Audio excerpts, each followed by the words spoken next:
Hi everybody. I wanted to post another video response, this to one of Tetsubo's videos, where he was asking about currency systems in your role-playing games and generally how people like to use them and what if any kind of flair and flavor that they like, that GMs like to do to make them unique or to incorporate them more into the actual game. And it's an interesting topic and one that most people probably don't think too deeply about. Most people just view them as a means to an end, and that's fair enough. Maybe you just want to kind of spend your coins and get on with your adventuring and that sort of thing. And I can understand that point of view. You probably don't want to bog the game down with too much in the way of economics. But there's some definite potential for adding some flair and adding some interesting scenes and interactions and memorable role play around the concepts of currency and trade, incorporating the ideas of bartering and that sort of thing. And one of the interesting examples, one of probably my favorite approaches to fantasy economics, actually comes from the third edition of Warhammer Fantasy. And in the first and second edition of Warhammer Fantasy, they used a coinage system, an economic system pretty similar to Dungeons and Dragons, in that the gold coin was the major coin of trade. Most of your adventuring gear was purchased in terms of gold coins, weapons and mounts and armor and this sort of thing. And what happened in third edition of Warhammer is they kind of changed the dynamic, and I'm not entirely sure why they did it, but honestly I'm glad that they did, because I really like the new approach that they've taken. It's a lot more kind of intrinsic to tying to the social mechanisms within the setting. Essentially what happened was, not to go into too much terrible detail, but they basically scaled things down from using the gold coin as the main coin of trade to using the silver coin as the main coin. And just so that you know, in Warhammer, they use gold as the top tier, they use silver as the middle tier, and they use brass coins rather than copper coins as the bottom tier. Same basic concept. X number of brass equals a silver, X number of silver equals a gold coin.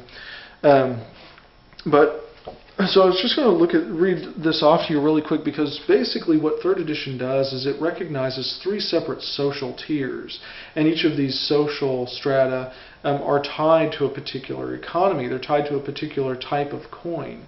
And so the three economies are the tier of gold, the tier of silver, and the tier of brass. The tier of gold being the wealthy and the nobles. The tier of silver being the tradesmen and burghers, and the tier of brass being the laborers and serfs. And it basically just, I'm just going to read this introduction here. In many ways there exists not one economy but three. These three tiers exist side by side in nearly every city and township throughout the empire. First are the nobles and wealthy merchants, trading their gold for power and pleasure. Second, the tradesmen and burghers haggle with silver, eager to turn a profit and work their way into the upper tier. Third, the peasants and laborers scrape by with brass when they can and barter when they must. The tier of gold, it's talking about how whenever you're trading in gold, whenever you're dealing in gold, you're talking about extreme excesses. A single gold coin in the third edition economy is a vast, I believe it translates roughly to about 100 silver shillings. And to give you kind of a perspective, the average hand weapon like a sword or an axe or something like that for an adventurer usually costs about 12 to 15 silver shillings.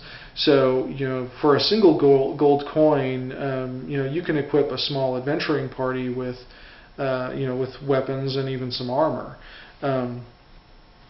And so just to give you an idea for how significant even a single gold coin is. And so people aren't generally, even like the middle class people, aren't generally maybe hardly ever even going to see actual gold coins, because these are just coins that the very upper crust is trading in. And you're talking about them trading in jewel-encrusted swords and fine exotic silks and pure breed horses and this kind of thing, the kinds of things that nobles trade in. And it talks about the social stigma of this kind of, this scenario where you're talking about merchant princes. Oh, the merchant prince has fine swords for sale, yes, crafted from strong Estalian steel by the hands of Master Rodolfo. In a fight there may simply be no deadlier weapon.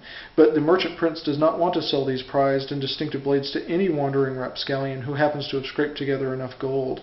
The merchant wants the blade in the hands of a gentleman of high breeding so that reputations can be protected and future business is assured. To trade in the gold tier, you must look and act as though you belong.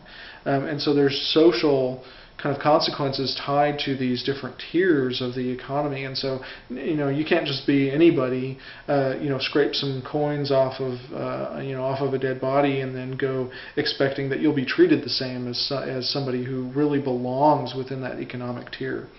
The tier of silver, of course, with being the tradesmen and burghers and merchants. And in Warhammer, the middle class is kind of on the rise. It's emerging. The silver coin is becoming the dominant coin of most trade, and that this has caused some kind of unrest amongst the upper class, fearing that their ranks are going to be swelling with all these new merchants that are making profits, and they don't want that low blood kind of intruding upon what they consider their territory. And so the silver coin is the most common coin in terms of trade when you're talking about most well-crafted trade goods. And then there's the brass tier, the brass coin, the pennies that the laborers and serfs might get, handed out to them when they perform contracts and that sort of thing. But most often, they're suggesting that laborers and serfs are going to be bartering, they're going to be trading, they're going to be gifting within their own communities. Because the lower class, in order just basically in an effort to survive, they're kind of more closely knit, and so they trade more in favors. And then bartering things because they don't have the coins to really spread around. But when they do, they're generally going to be scraping together small brass pennies and paying them out for warm, dirty water and hard bread, and sleeping on a stack of hay in a barn, that sort of thing. And so I really like the implications that has on the game. So it's saying that not only are these tools for buying things, not only are these implements for trade, but that there are social kind of repercussions that are attached to these different coins. And I really like the concept. It's been a very interesting read through that, and I would like to adapt that kind of a system to other types of fantasy games as well.